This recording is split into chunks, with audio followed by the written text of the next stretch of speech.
नमस्कार, आप देख रहे हैं धा न्यूज बिहार और मैं हूं अभिषेक मिश्रा। देखिए, बिहार में नीतीश कुमार की सरकार बच गई। नीतीश कुमार ने बहुमत साबित कर दिया फ्लोर टेस्ट में, लेकिन अभी बहुत कुछ होना बाकी है बिहार की राजनीति में। अब सरकार बच गई है तो सवाल है कि मंत्रिमंडल विस्तार कब होगा, नीतीश कुमार अपने मंत्रिमंडल का विस्तार कब करेंगे, उनकी कैबिनेट का विस्तार कब होगा।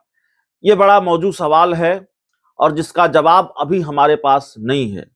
इसकी कोई पुष्ट अपुष्ट जानकारी भी नहीं है कि मंत्रिमंडल विस्तार बिहार में कब हो सकता है। हालांकि अभी तो विधानमंडल का बजट सत्र चल रहा है, तो बजट सत्र शायद 1 मार्च तक है। तब तक तो मंत्रिमंडल विस्तार की संभावना कम ही नजर आती है, ना के बराबर ही नजर आती है। लेकिन क्या उसके बाद मंत्रिमंडल विस्तार हो जाएगा? मार्च के बाद, मार्च में मंत्रिमंडल विस्तार होगा, क्योंकि फिर पूरा देश तो लोकसभा चुनाव के मोड में होगा। चुनाव की तारीखों का ऐलान भी बहुत जल्द हो जाएगा, मार्च के पहले सप्ताह दूसरे सप्ताह में हो जाएगा। तो फिर मंत्रिमंडल विस्तार की संभावना कितनी है? तो मंत्रिमंडल विस्तार हो या न हो, लेकिन मंत्रिमंडल विस्तार से पहले जीतन राम मांझी ने नीतीश कुमार को टेंशन दे दी है। उनकी मुश्किल लगातार बढ़ा रहे हैं। जीतन राम मांझी बीजेपी और नीतीश कुमार दोनों की मुश्किल बढ़ा रहे हैं अपनी डिमांड से। जीतन राम मांझी ने एक बार फिर अपनी डिमांड रखी है कि हमें 2 मंत्री पद चाहिए। आपको याद होगा कि बिहार में जैसे ही सरकार बनी वैसे ही जीतन राम मांझी की तरफ से ये डिमांड शुरू हो गई कि हमें 2 मंत्री पद चाहिए।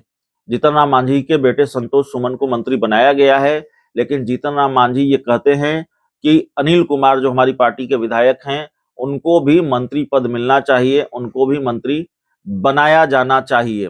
वैसे ये बात थोड़ी मुश्किल नहीं लगती। जीतन राम मांझी की ये डिमांड बहुत नामुमकिन नहीं लगती, पूरी हो सकती है, क्योंकि अनिल कुमार नीतीश कुमार के गुड बुक में रहे हैं, नीतीश कुमार की कैबिनेट में मंत्री भी रहे हैं और जीतन राम मांझी के 4 विधायकों की बहुत जरूरत भी अभी है एनडीए को।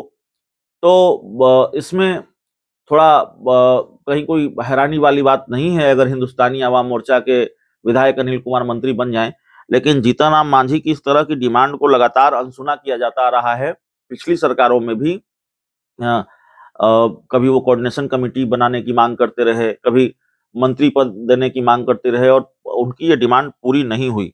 उन्होंने कहा है कि मुख्यमंत्री नीतीश कुमार से उन्होंने कहा है कि हमको एक और मंत्री पद देंगे तो अच्छा, नहीं देंगे तो फिर भी अच्छा है। यह हमारी मांग है, कम से कम कुल 2 मंत्री पद हमें मिलने ही चाहिए। बिहार में एनडीए पूरी तरह से मजबूत है। आगामी लोकसभा चुनाव में सभी 40 सीटों पर जीत दर्ज करेगा और नीतीश कैबिनेट में हमारी पार्टी से एक नेता को जगह मिलनी चाहिए, एक और नेता को जगह मिलनी चाहिए, अच्छा होगा। और यदि उन्हें लगता है कि इसकी जरूरत नहीं हो तो मुझे इसमें कोई आपत्ति भी नहीं है। तो ये जीतन राम मांझी ने बात कही है। वैसे जीतन राम मांझी कह रहे हैं कोई आपत्ति नहीं है, लेकिन जीतन राम मांझी जानते हैं कि अभी उनकी कीमत क्या है, उनकी बार्गेनिंग पावर क्या है एनडीए में। उनके 4 विधायक बहुत महत्वपूर्ण रहे हैं और जीतन राम मांझी ने अगर पाला बदल लिया होता तो शायद नीतीश कुमार की सरकार बचती नहीं, क्योंकि भाजपा और जेडीयू के विधायक तो अपनी अपनी पार्टियों को खूब छका ही रहे थे और उन्होंने तो गच्चा दे ही दिया था। अंत में आरजेडी के 3 विधायकों को अपने पाले में लिया जेडीयू बीजेपी ने, और फिर कई नदारद विधायक पहुंचे भी। तो ये सरकार बची है, नहीं तो बहुत संकट था इस सरकार पर और इस सरकार का जाना एक वक्त पर तय नजर आ रहा था। बहुत बहुत धन्यवाद।